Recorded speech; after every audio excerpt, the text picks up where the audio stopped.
Hi folks, welcome back to the Horde. About 4:30, June 16th, Sunday, about 74 degrees. Not a bad day in the Hudson Valley. Looks like the sky is actually clearing.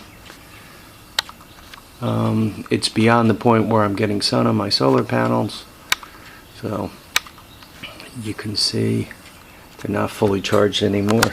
By the way folks, happy Father's Day. For all you fathers out there, happy Father's Day. For all you folks who have fathers, and just about all of us do, unless they're deceased, and then I'm sorry about that. Give him a call. Bust his horns. If you have a good relationship with him, make him a nice, happy phone call. If you have a kind of a difficult relationship with him, call him anyway. To forgive is divine or something like that. I don't know if you folks remember this bike. This bike was sitting in the bed of that cart. Then it was over there. See the high grass? Well, given my latest success with this guy, the whole ignition system, and I was watching bees climb around on this thing, and I was looking at it thinking to myself, oh man, I got to do something with this before it gets in real trouble. And particularly the recoil starter that was over there. I took it off. The recoil starter has this hole in it. This is where the compression release cable would normally go. And I was thinking that it was going to fill up with water like that guy. So I decided to pull it off and take a quick look at this bike to see what I'm up to. So more or less since the last video, give or take 15-20 minutes, what I've done is drag this bike over and set it up. I was told when I bought this bike that it had an ignition problem. I found two things wrong as I went through the ignition making measurements.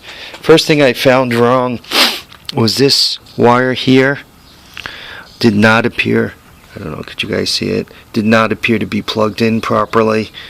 I had to unplug it to test the stator. But it did not appear to be plugged in. So that was problem number one. Problem number two. Well, actually, there were three problems. The ground. This is the coil I took off. The ground was not great. It wasn't horrible, but it wasn't great. And lastly, this wire. When I tested it, was about opened. If you flung it around a bit, you might be able to get something out of it, but that's not what you're trying to do when you're trying to get spark on one of these things. So there were basically three problems. I got to put this all back together again to try to start it, but let's hang on a second.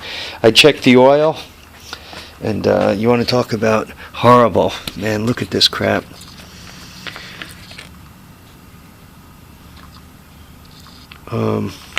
But it did have oil in it, which is good.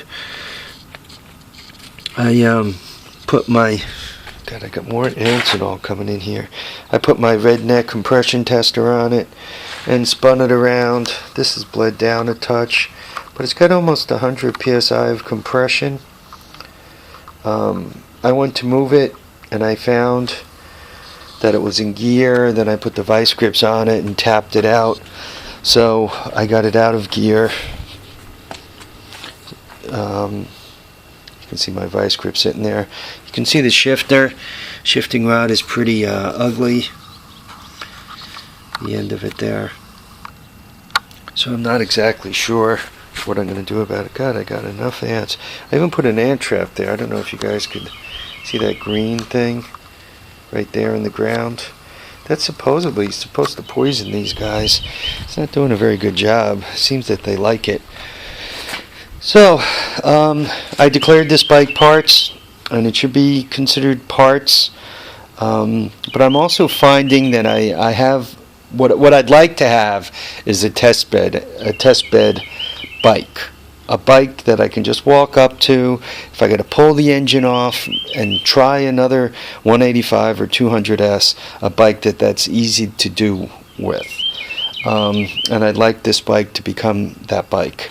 The ignition system It's got it has got. God, I'm going back to my old speaking habits. It has a this is known as a round plug.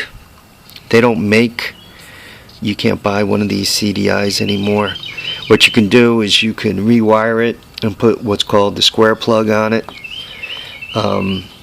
That's, not that big a deal. You just got to buy the connector. Just to show you what it is, it's a 84 200S made in 1183. All the noise crap there. So, oh God, I don't know. I think I showed this to you, right? This is the DT and Missy bike. Could you guys see that? Right, DT and Missy. I think you guys could see that. I don't know.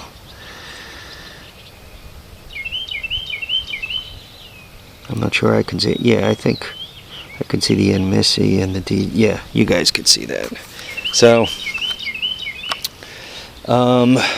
yeah, I just figured I'd before this bike is considered complete crap, I figured I'd spend a few minutes on it.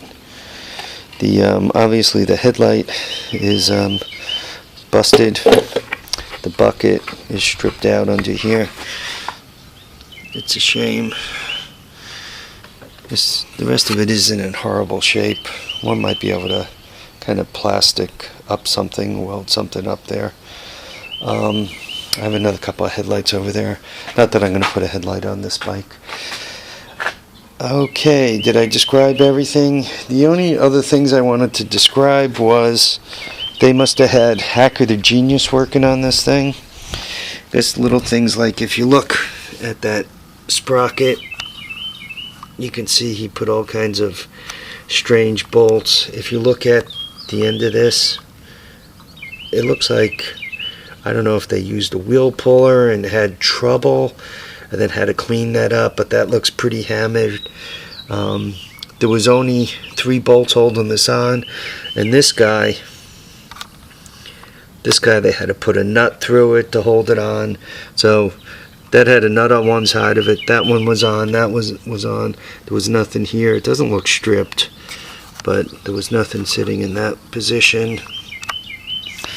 The air filter was loose. The chain is way too tight. I mean, look at this. It's like a banjo string. So whoever worked on it wasn't the greatest mechanic in the world.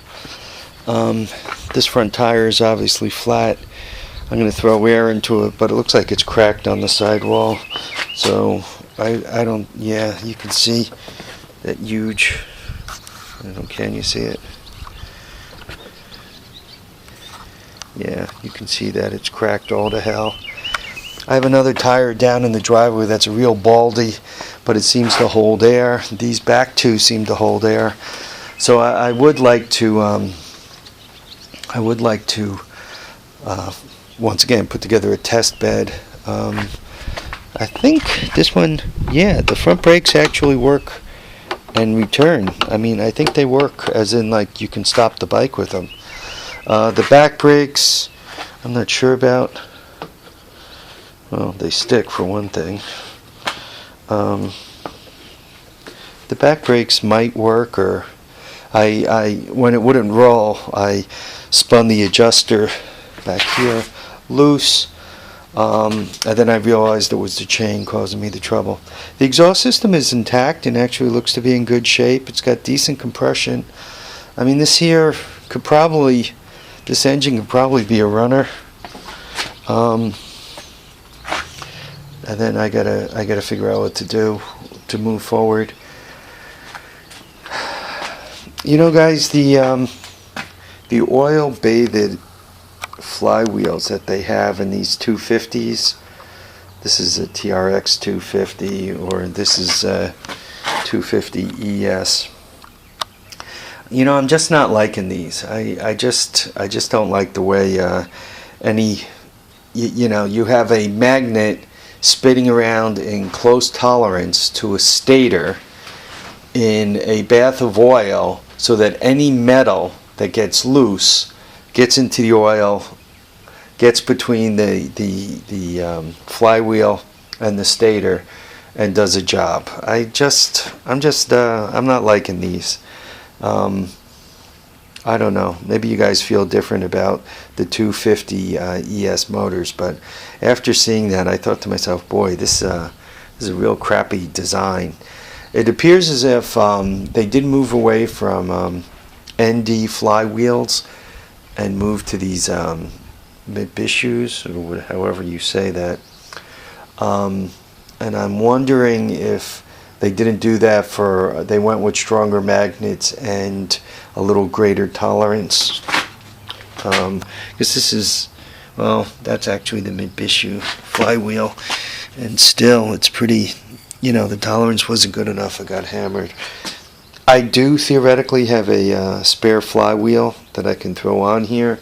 It looks like the stator's okay, but the compression's really low on this pig. So I'm not quite sure it makes sense to try that. Also, on this guy, there's a second box here. I'm not sure exactly what it does. This is the CDI, but there's a second box. It calls itself, I don't know, digital processor or digital interlock or something along those lines. I did not go through the wiring diagram, so I didn't spend enough time to talk about it too intelligently. All I know is I guess when I saw it was missing, I thought to myself, oh, another freaking expensive object, one of a year object, and I kind of stopped looking. I might be able to just get in there and play bypass. Maybe it has to do with reverse and starting in neutral and junk like that. That shouldn't be all that big a problem to bypass if that is the case. All right, folks. Hope you enjoyed the video. Live, love, and have a great time. We'll catch you on the next episode of The Horde. In the meantime, got to keep the projects moving one at a time. This is really a distraction project. I should be messing with the 350X or the Mule out there, or quite honestly, that workhorse golf cart. But I seem to be playing with the rats these days. I should move to the better projects and leave the rats by themselves. All right, catch you on the next episode. Till then, take care, huh? Tires down, handlebars up.